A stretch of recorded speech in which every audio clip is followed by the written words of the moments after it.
বলে যে তাহলে একটা কাজ কর, নবীর মহাব্বতটা অন্তরে নিয়ে শয়তান যা পছন্দ করে সে কাজগুলোকে উল্টা করা শুরু কর। শয়তান যেটা করতে বলবে সেটা থেকে দূরে থাকবি, শয়তান যেটা না করবে সেটাকে তুই আরো বেশি করে করবি। এইভাবে চেষ্টা কর। আল্লাহ পাককে বান্দা বলে, আল্লাহ আমি চেষ্টা করলেও কেমন জানি অনেক সময় পারি না। রব বলে যে তুই ফেল হলে ফেল হ, সমস্যা নাই, আমাকে খুশি করতে চেষ্টা করেও যদি ফেল হস, এই ফেলটাই 1000 পাশের চাইতে উত্তম হয়ে যাবে, 1000 পাশের চাইতে উত্তম হয়ে। বান্দারে তুই তোর জায়গায় চেষ্টা কর, না পারলে আমাকে একবার ডাক দিবি। একটু সুবহানাল্লাহ জোরে বলি।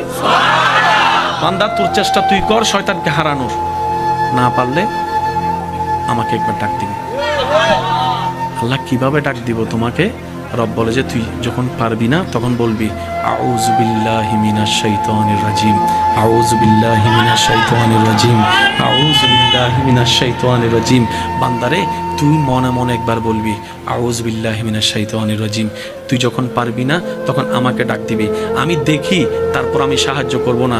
কারণ কি জানিস, আমি প্রেমিক খুঁজতে চাচ্ছি যে 1000 শয়তান বাঁধা দেওয়ার পরও সমস্ত বাঁধা ফেলিয়ে দেওয়াল ডিঙ্গিয়ে কে আমাকে খুশি করতে আসে, আমি সেই বান্দার চেহারা দেখতে চাই, আমি সেই বান্দার চেহারা দেখতে চাই। সুতরাং আমি একটু অপেক্ষা করব তোদের প্রেমটা পরীক্ষা করার জন্য। আমি যখন দেখব কোনো বান্দা 1000 বান্দার পরও আমি আল্লাহকে খুশি করার জন্য এগোতে আছে, চেষ্টা করছে, সে যখন আউযু বিল্লাহি মিনাশ শাইতানির রাজিম বলে আমি রবকে ডাক দিবে, তখন আমি আল্লাহ কুদরতিভাবে ওই বান্দার চতুর্পাশে এমন রহমতের দেওয়াল তুলে দিব শয়তান আর ভিতরেও ঢুকতে পারবে না। বলেন সুবহানাল্লাহ।